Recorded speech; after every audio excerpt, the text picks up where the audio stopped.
Hey, I want to real quick. Well, actually, in other Mega64 news, we'll just say real quick. We also put out a new video this week. We put out our PT video. Came out this week and made quite an impact. I was surprised, actually, Me too. by the impact that it made. A game about the scary world of PT. Yeah. Let me say that I think had more fun filming that video than a lot. I mean, that's like one of the highlights. I think I loved filming that video. It was fun. Yeah, it was fun. Much fun. That was great. It was a ton of fun. We got pizza. Was it fun for you? We did get pizza. Yeah.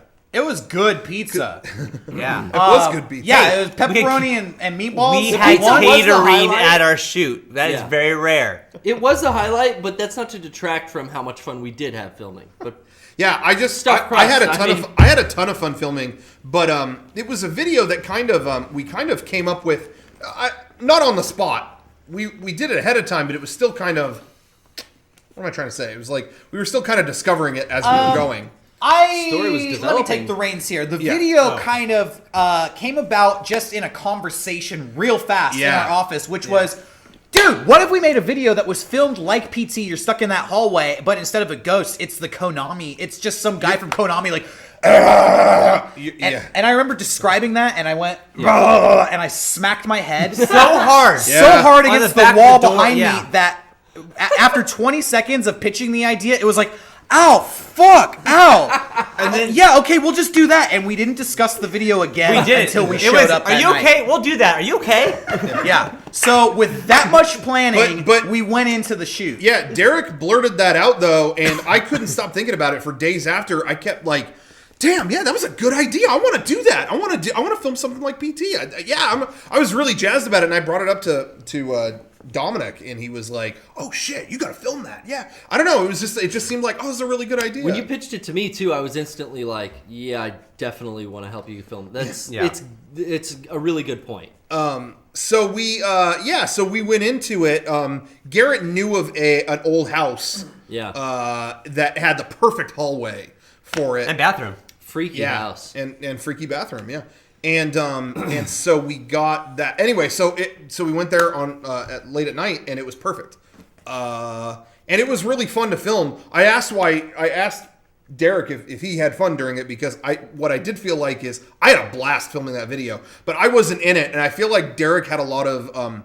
Derek was in it and kind of the one figuring out the logistics of things. So I was honestly curious. I was like, I wonder if he's not having fun, but I'm having fun. Of all the I don't know. Of all the heavy lifting, it was like 100% Derek. And Sean did a lot too. Sean did a lot too. But I was a little bit. I was a little bit in the backseat. Equipment wise too. I mean, you lit everything. Yeah, but it was very easy, and you were holding the lights too. I feel like at this point we're such a tight crew that once the ideas are there, we all work to facilitate them. So no, it was not stressful. It was fun. Good. The only thing that was stressful to me, and honestly, this goes for every video, is just the process of making it is you can never in the moment tell how long you're going to be there. So when you have half an hour left, it feels like you still have 6 hours to go. And you never know, like, when am I going to be done? So that comes tedious, and that kind of weighs on you. It sneaks up on you. All of a sudden, it's like, oh, that was the last shot. We're done. And sometimes, like, oh, that was the last shot. Then you're packing up. It's like, oh, wait, fuck. We got one more shot. Oh, wait, we got 2 more shots. So you can never be sure. I was behind the camera for a good portion of that video, and I had so much fun. I don't know why. Something about like, just going down that hallway. And that's true. You had a dolly. Here's my take on why it was fun filming it. Yeah. And I think Kevin will probably agree with this too. Kevin was there too, helping out. Had the most fun, I think. It's rare that you film at a location that is the location. For example, we got to film a video. It looks like we're on a pirate ship. Well, you're probably going to green screen that. You're not really there. Whatever. This was a video about a scary house. At night. And we were in a scary house. At night. And that made it fun. That's true. As far as I'm concerned. So, Kevin... Fucking Kevin. Now, Kevin, I will say, was the one downside of the whole thing. I will agree with that. All the door banging. I want to say one thing, though. All right, Kevin... It has a little bit of a reputation amongst us. Maybe y'all out there in Internetville don't know this, but let me pass some Internetville gossip around the old gossip mill. Okay. Ooh. Kevin likes getting freaky in the dark. Freaky in Which the dark. is to say, he is a scare freak. Yes. He is a scare junkie and a scare addict. He likes being scared, He likes putting himself in scary situations. Kevin, if this is true, nod the camera up and down like you're saying yes. He plays There it PT. There you go. Midnight With in headphones his house, on. with headphones, and no lights. And it's like- So, yeah, we were in a scary house, and Kevin kept disappearing throughout the whole night, and we wouldn't know where he was going. It's pissing because us off. there's a freaky, like, you thought the hallway was freaky? There's a freaky deaky basement to this whole fucking house. Which I did film. Yeah, and if yeah. you go to my YouTube channel, you can see a little tour. But of it. I It's- want to say, y'all went into that basement without me, and I managed to scare at least one of you worse than Kevin did for the entire night. True. Yeah. Everybody went to the basement and left me upstairs to put up lights or whatever, and they were down there for a long time, and I thought I could call them up here, but I won't. And instead, I crept into the basement, and I shut the door behind me, and I put my hood up, and I just calmly sat at the top of the staircase. And I waited there for about 10 minutes, and I could hear everybody exploring the basement with their cell phones out, using them for lights, and I just patiently waited. And I think it was Rocco who finally came out and turned was the corner. the first person to see the hooded figure sitting at the top of the steps. It was just Derek. You couldn't see who it was. It was so dark, but it's someone with a hood just in the middle of the steps. I knew that the scariest thing they could see as far as a ghost or a haunting would be just somebody sitting there. Yeah. Nobody popping out or shouting, but just discovering a thing all on your own. And what did you say? I think he shined his light on me and said something like, "Oh, mother of fuck you." You piece of shit. You was in piece there. of shit, I yeah. did call you a piece of shit. Yeah. So that was good. That was, But it unfortunately, got- the best scare of the night was not caught on camera. I didn't know what it was. And I came out that Oh, doorway yeah, and then got it Rocco- again. Rocco, my friend, wanted to keep it going, didn't Yeah, want to ruin that was where I nice was. of So him. I think he mentioned something. He's like, "Oh, son of a bitch, fuck you fucking piece of shit." And I was like, what is that? And then 2 seconds later, Rocco's like, "I walked through a spider web." Yeah. So I came out there not expecting to see you, and it got me too. There was a time when we were filming, and it must have been 25 minutes, and we had lost Kevin. Like Yeah, Kevin that was was gone for getting that to me. long, and I would like assume he's got to be in the basement. So like, Kevin, we're filming. We need you. Kevin. I don't know. And we go back to filming, and then Kevin, I'm not going down there, fucker. I was trying to jerk. spook him out. Being a jerk. I looked up on YouTube like Halloween horror sounds mix. Yeah. And just started playing it through the venting to see if it would echo down into the basement where he was hiding. Yeah. He wouldn't come out. We couldn't flush him out. The scariest moment for me is when I'm doing that again and I'm yelling, "Hey, fucker, Kevin, I'm going down this bottom of the stairs. Just come meet me." And he wouldn't do it. I'm like, "Fuck it." And I went back upstairs, and then he opens up the bathroom door right as I get to the top, and it's like, He wasn't down there. who was it talking to? It was so scary. Yeah, so it was a good experience. We were there late. Till We like, were what? there till like 1 in the morning. One? Did anyone experience any actual supernatural activity? No, I didn't either. I didn't. No, but not on that night. But No. we Few nights have later, we we filmed did. we'll have something another else. We'll have to story talk about that at on some point another- about, but another it's podcast. and it's Really? legitimately Legitimate haunting. legitimately haunted. I don't know what else to tell. Legit haunting. I know about this place. Wow. Okay. Fuck. Yeah. Ooh, I can't wait. The way that we filmed the video, that hallway was actually a lot smaller than it looked. But I have Canon made a fisheye lens that is, I think, the widest lens that Canon has ever made, and we used that to give it that look of that really like it was kind of looming That's what I wanted to bigger. talk about next. Yeah. Yeah. We used a fisheye lens to make the hall look longer than it was. Yeah. It probably would have been better, honestly, to switch out and not use the fisheye lens exclusively for the video. Exactly. Sure. But we It did. gave it a look though. Yeah, for so sure. any, aspiring filmmakers out there, that was the secret we used. The only problem was that it gave like it warped the edges of the doorway when you walk through it. It caused them to bend into a circle. Yeah. Which kind of took you out of the vibe of the video, but whatever. Fisheye lens was very valuable in that shot. Yeah. In that video, and what else to say about How the was PT editing video? that video? Because it must have been. I didn't edit, obviously. It was but- actually really easy to Was it? Because it was just so many did Same the hallway. same shot. So yeah, what happened was Derek kind of edited all the hallway parts together. Yeah. And he's the one who did the transitions between them, and the meat of the video was basically there. And then he left, and I did all the kind of sounds and right. the other little ancillary things like the YouTube little video? poem and stuff like that. Or the YouTube video was just raw off your iPhone, Yeah, right? it was on his phone. But anyway, filmed in the wrong way. I added all the other stuff, and originally the little kind of the thing the guy says on the radio that's at the end of the video, "Dad was such a drag." All that whole thing was actually in the body of the video over him walking around. And I just I didn't know exactly what everyone wanted it to say in that radio broadcast. So I just kind of improvised that. And I put it in. And then when I showed it to the other guys the next day, it was like, okay, well, it's generally okay. But the other guys were like, hey, put that at the end. Have that thing, that's on the radio, put that out at the end. The game actually ends on a radio broadcast. And it's kind of a poignant note. Yeah. So, and that made it way better. Was putting that there at the end, and it ends on such a...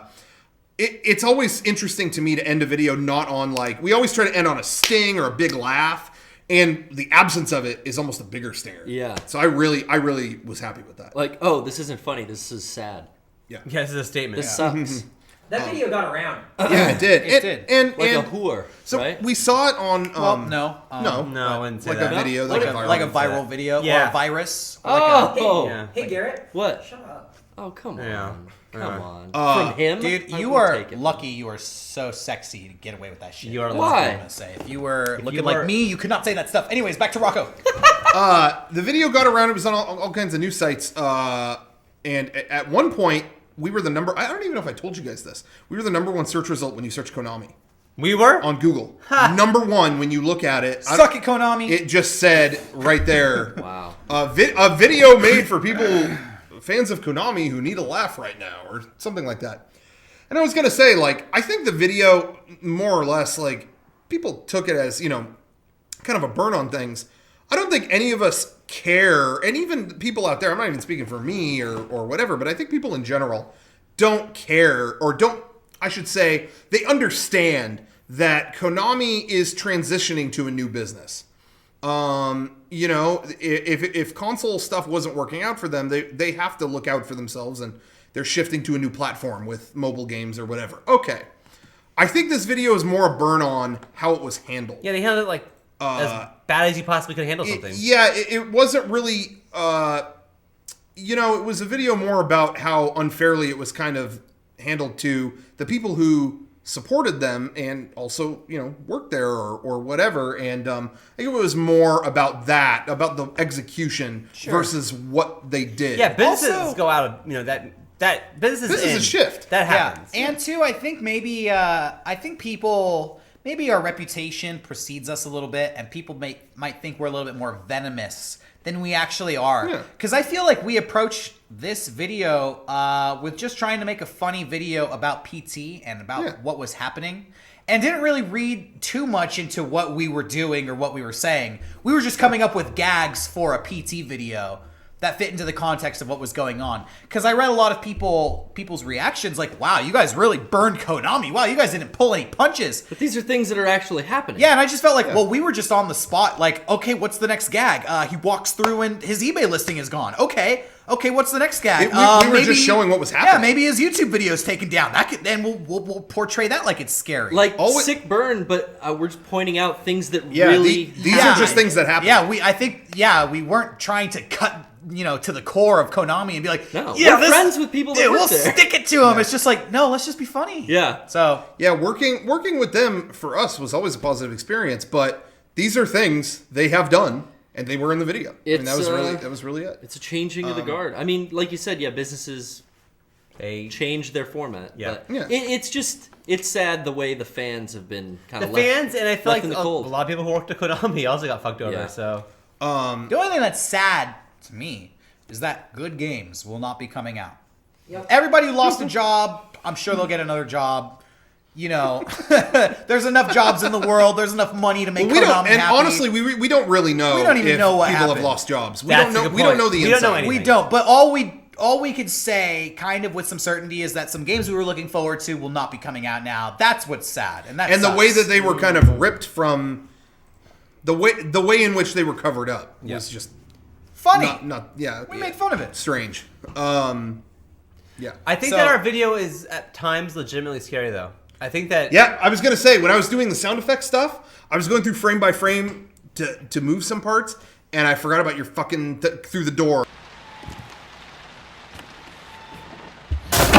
And it made me jump in the middle of the night. That's funny. I made Derek jump when we filmed that. Yeah, it was very scary. I had nightmares that night, to be honest. I went home and I laid down to go to bed, and I was just in my bed, and I was like spooked out. I kept like seeing that hallway when I would close my eyes, and I was like, "What if that hallway?" All right, the house we were at was very close to where I live, and I was thinking as I'm laying down to bed, if there was an actual ghost in that hallway, it could have followed you. I would be the closest one to it. and I want to say that video obviously was inspired by PT. Watched PT playthroughs to come up with the style of everything too. But also, like I said last week, I just watched It Follows, which was a really good, scary movie. And kind of, I think that was kind of rumbling around in my brain when we were filming this. And so I was thinking like PT will follow me. That ghost PT follows, dude. It'll haunt it. It'll creep me out when I went home that night. So yeah, it was a scary video. Yeah. Anyways, I liked it a lot. I was very happy with how that turned out. Shutting gets me. When you walk to leave and the door slams shut and then the bathroom door creaks open. You did that. You were the person closing the door. Yeah, Kevin was doing all the door rattling and banging. Yeah. It was fun. Anyway, last thing I want to say about the video. Keep talking. I want to talk about this video all night. Fuck what anybody thinks. It's got to be. I want to say something, but it's got to be the last word. It's got to be the last word on it. Go ahead. Okay, this is going to end the PT discussion. Doors closing. It's like Hoth when they're waiting for Luke to come back. All right. When is it? All right, the door's just shut. I have been known to be wrong from time to time. From time to time. I got an email that made me really happy. Enough said. From me. Thank you. And I said, Rocco, good job. All right, next subject.